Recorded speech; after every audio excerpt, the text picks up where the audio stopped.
Olá, que tal? Bom, continuando com o nosso curso de gramática espanhola, eu trouxe para vocês agora um bloco de aulas que fala sobre outro tema importantíssimo que é cobrado nas provas de espanhol. E o que são esses? São os chamados dichos populares ou frases hechas, né? Assim como vocês sabem, qualquer língua tem os seus ditados populares e as suas frases feitas. E para nós interpretarmos, às vezes, um texto corretamente, vão aparecer essas expressões, essas frases feitas, e, consequentemente, é sempre bom que nós saibamos o que essas expressões significam. Só que tem um problema. Nem sempre, gente, nós vamos conseguir, em português, equivalência correta da frase em espanhol. Então, às vezes, nós lemos aquela expressão, podemos achar que é uma coisa e quando, na verdade, é outra. Quer dizer, na verdade, as expressões têm um pouco de falsos amigos também. Então, eu procurei trazer algumas que são as mais comuns, as mais populares, que costumam aparecer em textos, em provas. Claro que não dá no curso para nós vermos todas, que é uma quantidade enorme, gigantesca, né? Assim como na língua portuguesa nós temos uma infinidade de ditados, de expressões, de frases populares, na língua espanhola também. Então, eu trouxe algumas, tá? Para nós irmos vendo nesse bloco de aulas. Vamos ver, então, a primeira. A buenas horas mangas verdes. Se dice de todo lo que llega a destempo, quando ha passado a oportunidade e resulta inútil su auxílio. Então, a buenas horas mangas verdes, fala-se o quê? Fala-se sobre tudo aquilo que chegou fora de hora, tá? Quando já passou a oportunidade. E aquilo, quando chega, quer dizer, vai ser inútil aquilo ter chegado naquela hora. Se debe el origen desta frase a que, em tempos de los cuadrileros de la Santa Hermandad, criados por los reis católicos, como casi nunca llegaban a tempo para capturar a los malhechores, os malfeitores, los delitos quedaban impunes. O que quedaban impunes? Os crimes ficavam impunes. O verbo quedar significa aqui ficar. Los quadrilheiros vestiam uniforme com mangas verdes e coleto. Por isso que ficou a frase, a expressão idiomática, a buenas horas, mangas verdes. Quer dizer, aquilo foi tarde demais. Quando chegou, já não teria o resultado esperado que se estava esperando.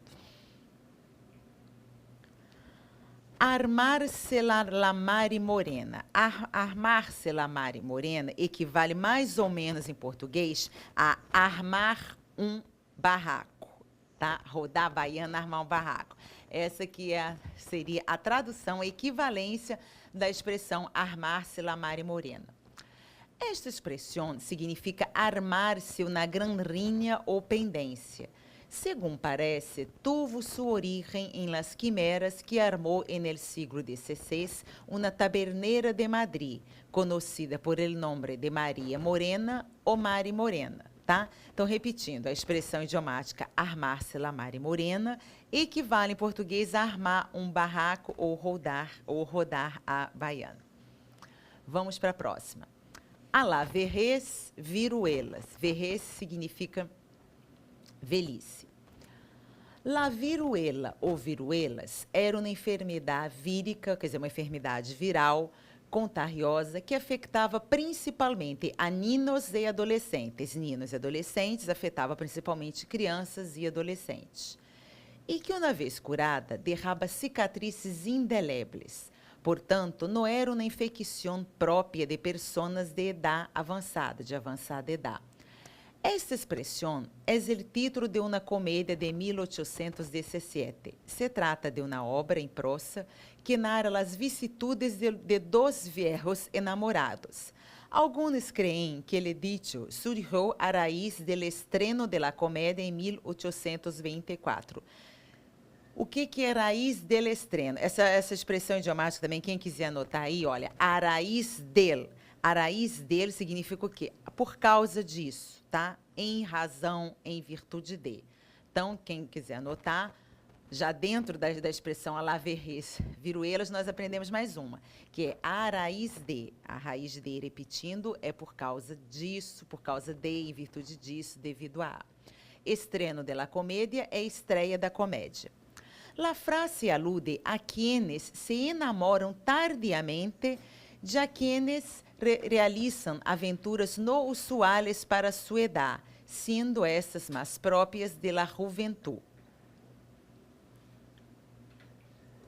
Ahorro de buen cubero. La frase hace referência a las medidas de capacidade de las cubas destinadas a contener água, vinho, aceite ou outro líquido. Vamos dar uma paradinha por aqui, aproveitando para fazer uma recapitulação gramatical.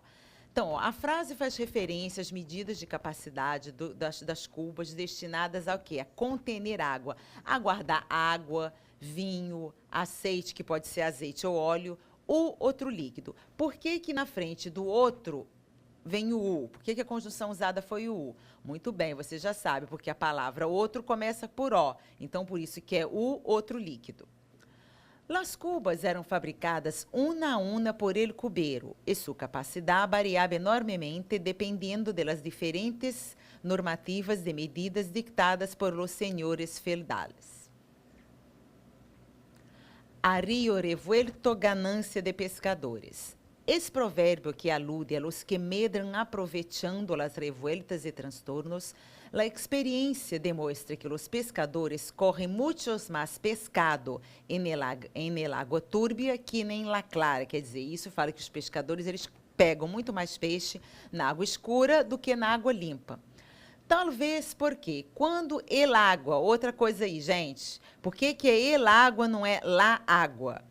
Porque é uma regra de eufonia em espanhol. Se ficar la água, lágua, fica estranho, não fica? Então, optou-se, né, a Real Academia Espanhola optou, que é regra gramatical da língua espanhola, vocês já sabem, palavras que se iniciam por A ou HA, em vez de usar o artigo definido lá, vai usar o artigo ele. Então, por isso que é quando el água, não é quando lá água. Pongam atenção que algumas bancas cobram isso em questão gramatical, a pessoa vai, é lá água. Não é, é el água. E vocês não podem errar mais, viu? Nós já estamos, ó, vendo essa parte dos artigos há muito tempo. Eu sempre repito, pongam atenção. É el água, não é lá água. Então, vamos lá, voltando. Talvez porque quando el água está turbia, não vai ser el água está turbio, não. Também tem que poner atenção. É el água está turbia. O adjetivo está referente à água, não tem nada a ver com o artigo usado antes, tá? Então, el água está turbio, está errado. É el água está turbia. Se fosse lá água está turbia, também estava errado. A forma correta é essa que está aí.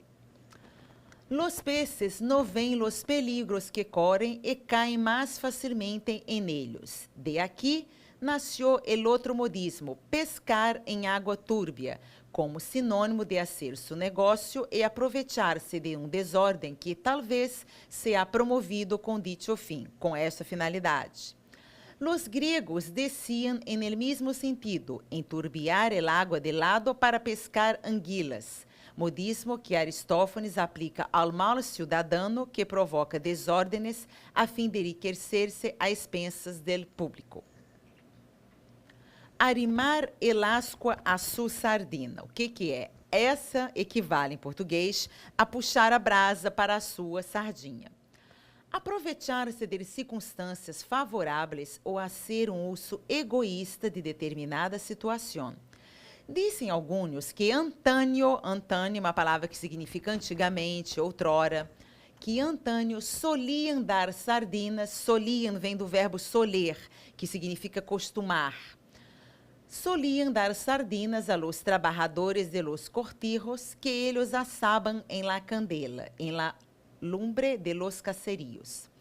Pero quando uno corria ascuas para arrimarlas a su sardina, la candela se apagava, com lo qual tuvieron que proibir el uso de ese pescado e evitar altercados entre los trabajadores. No obstante, que você já sabe que é no entanto, entretanto, el refrán es muy corrido y no precisamente andaluz. Así pues, en el libro de José Gela Iturriaga, El refranero del mar, vienen duas variantes. Então, tem duas variantes para essa expressão arrimar el asco a su sardina. Se a banca colocar como quando uno lleva la brasa a su sardina, também está correta. E a outra, cada uno huelga levar a la brasa a su sardina puesta a assar, frase hecha, que é a parte de larga, difícil de pronunciar. Então, o que mais aparece nos textos que eu já vi em provas é arrimar el asco a su sardina, que é puxar a brasa para a sua sardinha. Atar los peros com longaniça. O que é isso? Significa ter uma das equivalências é ter dinheiro para dar e vender. Este dicho nos remonta a los principios del siglo XIX, más precisamente al pueblo salmantino de Candelario, cercano a la ciudad de Bejar, famoso por la calidad de sus embutidos, en el que vivía un afamado elaborador de chorizos llamado Constantino Rico, aliás, el choricero, cuya figura seria imortalizada por el artista Bayeu em um famoso tapiz que hoje se exibe no Palácio El Pardo. Este buen hombre tenía instalada la factoría en la que trabajaban varias obreras en los barros de su propia casa. En una oportunidad, una de estas, apremiada por las circunstancias, tuvo la peregrina idea de atar a un perito é cachorrinho, faldeiro a la pata de um banco, usando a maneira de soga uma ristra de longaniças. Há pouco tempo entrou um machado, hijo de outra operária, um muchacho, hijo de outra operária, a dar um recado a sua madre e presenciou com isso por la escena e imediatamente se encargou de divulgar a notícia de que em casa del tío Rico se atan los peros com longaniça.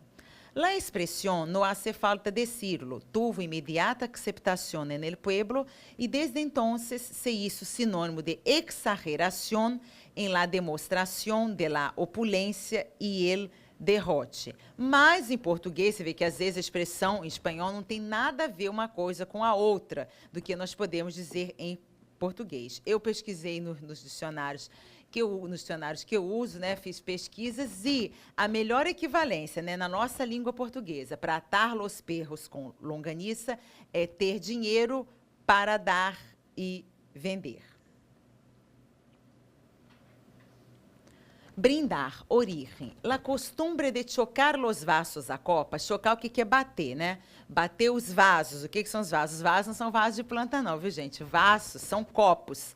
E copas são taças. Então, vamos falar devagar para quem quiser anotar. Vasos são copos e copas são taças. Então, o costume de bater, né, eu repetindo, bater os copos e as taças, quando se bebe vinho proviene de las costumbres entre los romanos, quienes decían que, al beber, participaban del placer todos los sentidos, excepto el oído. Al chocar las copas o vasos del vino, el oído quedaba también incluído. Comer de gorra, ser um gorrón, significa que se obtiene um benefício grátis e a costa de outro. Los estudiantes vestiam capa e gorra e eram dueños de um apetito voraz. Como careciam de recursos e suas famílias viviam lejos de seu lugar de estudo, lejos é longe, deviam ingeniar-se-las para não passar hambre. Então, como os estudantes, né, eles eram carentes de recursos e a família deles viviam longe do lugar de estudo, eles tinham que inventar alguma coisa para poder não passar fome. Um dos seus truques era colar-se em festas e banquetes, saludando com la gorra a todo el mundo. Quer dizer, eles entravam de penetra nas festas, tirando o chapéu, como se fossem pessoas conhecidíssimas. Oi, tudo bem? Como é que você está aí? Eu entrava na festa de penetra para poder comer. Daí que saiu a expressão chamada comer de gorra, ser um gorrón. Só a expressão de gorra significa às custas de. Tá? Então, quem quiser anotar, só a expressão de gorra significa às custas de. E a expressão passar la gorra significa passar o chapéu, tá bom? Espero por vocês na nossa próxima videoaula, quando continuaremos a ver sobre as frases hechas em espanhol. Hasta pronto.